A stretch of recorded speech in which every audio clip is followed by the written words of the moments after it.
The wind was wild that morning, sweeping dust and golden leaves across the canyon. The sun had barely risen over the red cliffs when Clara Wren led her horse, Daisy, along the narrow ridge. She wasn't from these parts. Her accent gave her away, soft and careful, like she'd grown up back east.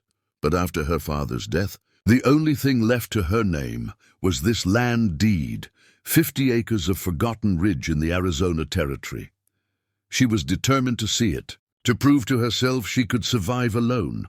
But the ridge had other plans. Below her, the canyon stretched wide and cruel, painted in red and gold layers. The path was narrow, crumbling under Daisy's hooves. Clara tried to steady the reins, her hands trembling. "Easy, girl. Easy now." A sudden sound broke the quiet, a gunshot echoing somewhere in the valley. Daisy reared up in fright. The world spun, rocks slid, and before Clara could scream, the ground gave way beneath her. She fell, down through the dust and brush. Her body struck the slope and rolled, pain bursting through her ribs and shoulder. Then silence, only the whisper of wind, and her heartbeat fading like a drum in the distance. When she woke, the sky had changed color. It was no longer morning. It was a fierce orange afternoon. Her leg throbbed. Blood matted her dress. Her hat was gone, her hair tangled in dirt. She tried to move but cried out, her ankle twisted, her ribs sharp like knives when she breathed. That's when she heard the horse. A soft, steady rhythm echoed down the canyon. Hooves. She forced herself to look up. A shadow moved against the sun. A man on horseback, tall and broad-shouldered, wearing a dust-stained hat and a leather duster. His horse stopped a few feet away from her. He dismounted slowly, his boots crunching on gravel. "You're lucky I came this way," he said, his voice low, rough but calm. She blinked through the blur. Who are you?" "Name's Luke Calder," he said, "rancher from the next valley." "You took a mighty bad fall, miss."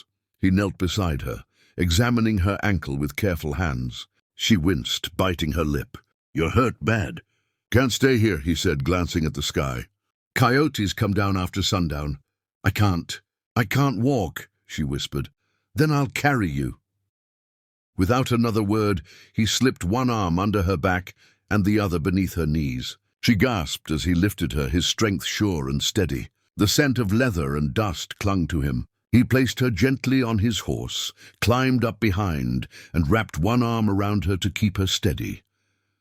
As they rode, Clara could hear the rhythm of his heartbeat against her back. The canyon stretched behind them, shadows growing long. The air was cold now, sharp with sage and fear. But for the first time since the fall, she felt safe.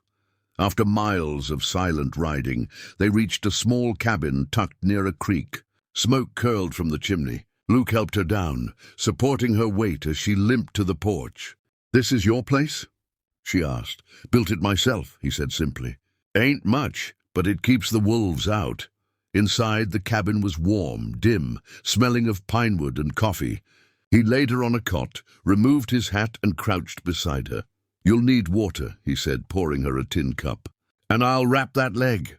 She nodded, still dazed. Her fingers trembled as she took the drink. "You didn't have to stop for me," she said softly. He looked at her, his eyes the color of storm clouds. "Round here, we don't leave folks to die in the dust." He worked in silence, tearing a strip from an old shirt to bind her ankle. His hands were rough but gentle. Every touch made her heart beat faster. She couldn't remember the last time anyone had cared enough to help her. When he finished, he poured her a bit of stew from the pot over the fire. "Eat," he said. "You'll feel stronger," she smiled faintly. "Thank you, Mr. Calder." "Just Luke," he corrected. "You're safe here, Miss Wren," she said. "Clara Wren," he nodded. "Clara, pretty name." She blushed, looking away. The crackle of the fire filled the room, soft and warm. Outside, night settled over the canyon, coyotes crying in the distance. But in that little cabin, two strangers sat side by side, brought together by fate and a fall from the ridge. As the hours passed, her eyelids grew heavy. She watched Luke by the firelight, his face calm, his jaw strong, his eyes distant like a man who'd seen too much. There was sadness in him, a quiet loneliness that matched her own. He noticed her watching and gave a small smile. "Get some rest," he said. "Tomorrow I'll ride out and fetch the doctor from town." Before sleep took her, she whispered, "You saved my life." He turned his gaze to the fire. "Maybe, or maybe you just fell where I was meant to find you." Morning came soft and gold over the canyon. Smoke drifted lazily from the cabin's chimney as the sun touched the edge of the ridge where Clara had fallen. She opened her eyes slowly, hearing the crackle of fire and the faint sound of hooves outside. Luke was already awake, tending to his horse. Through the window she watched him move, quiet, steady, as if every motion had purpose. There was something about him that made the air around her feel safer, warmer. When he came back inside, his hat tipped low against the light, he smiled faintly. "Morning, Miss Wren. How's that ankle treating you today?" "Sore," she admitted, "but I can move it some." He nodded approvingly. "Good. That means it's mending. You'll be back on your feet before long." He set a plate of biscuits and eggs on the small wooden table. "Ain't fancy," he said, "but it'll fill you up." Clara smiled softly. "It's more than I've had in days." She hesitated, then added, "You live out here all alone?" "Mostly," Luke replied. "Had a brother once. We built this cabin together. He didn't make it through last winter." Her eyes softened. "I'm sorry." He shrugged, though there was pain in his voice. "Out here, death don't ask permission. It just comes when it wants." Clara nodded quietly, understanding more than she said. She had lost her father to fever, her home to debt. She'd thought she could rebuild her life here until the ridge took her down. Now, fate had handed her something different, a man who seemed carved from the same wild land she had feared. Days turned into weeks. Her ankle healed slowly under Luke's care. She learned how he lived, simple, honest, and quiet. He mended fences, chopped wood, and rode out at dawn to check his cattle. Sometimes he'd bring her wildflowers or smooth river stones, saying they looked like something she might like. She found herself smiling again, something she hadn't done in a long time. One afternoon, she limped outside to sit on the porch while he worked on a broken saddle. "You know," she said, "you never asked why I was on that ridge." He looked up, his eyes curious. "Didn't seem my place." "Well," she said softly, "it was my father's land, what's left of it. I came to see it before I sold it. But after the fall—" She paused, glancing toward the cliff in the distance. "Maybe I was never meant to own it." Luke set his tools down. "Maybe not," he said, "but you were meant to survive it." Their eyes met, steady, quiet, burning with unspoken feeling. For the first time, Clara felt something stir deep inside her heart. It wasn't fear or loneliness. It was hope. That night the wind picked up. Clouds rolled in dark and heavy. Luke stood by the fire, loading his rifle. "What's wrong?" Clara asked. "Storm's coming," he said, "and so are riders. Saw smoke earlier. Outlaws, maybe drifters. They've been stealing stock from ranches west of here." Her pulse quickened. "Will they come here?" "Maybe," he said, "but they'll find I ain't easy to rob." The wind howled louder now, rattling the shutters. Clara tried to hide her fear, but her hands trembled. Luke noticed. He crossed the room and took her hand gently. "I won't let anything happen to you," he said. Those words, simple as they were, melted something inside her. She nodded, gripping his hand tight. Then the thunder came. It was near midnight when the riders arrived. 3 shadows on horseback, faces hidden beneath scarves. They circled the cabin, laughing low, their voices carried by the storm. Luke stepped out onto the porch, rifle in hand. "You boys best ride on," he called. "Ain't nothing here worth dying for." A gunshot cracked the night. Bullets struck the doorpost. Clara screamed from inside, ducking low.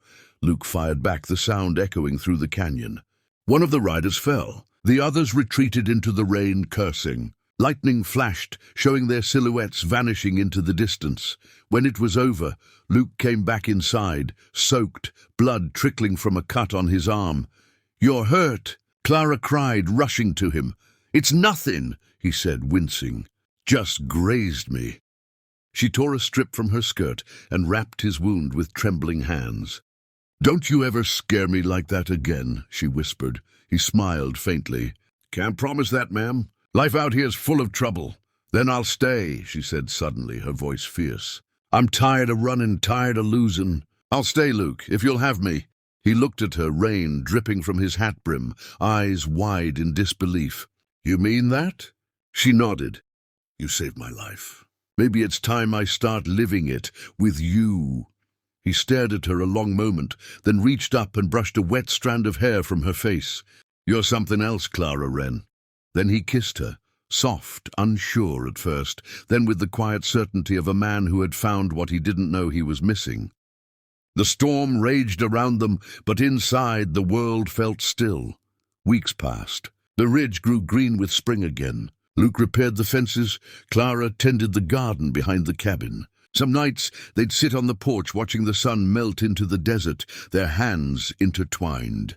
She never did sell the land. Together they made it their home, a place born not from ownership, but from survival and love. Sometimes she'd look at the ridge and remember the fall, the fear, the pain, and smile. Because if she hadn't fallen, she never would have met the cowboy who caught her heart before it hit the ground.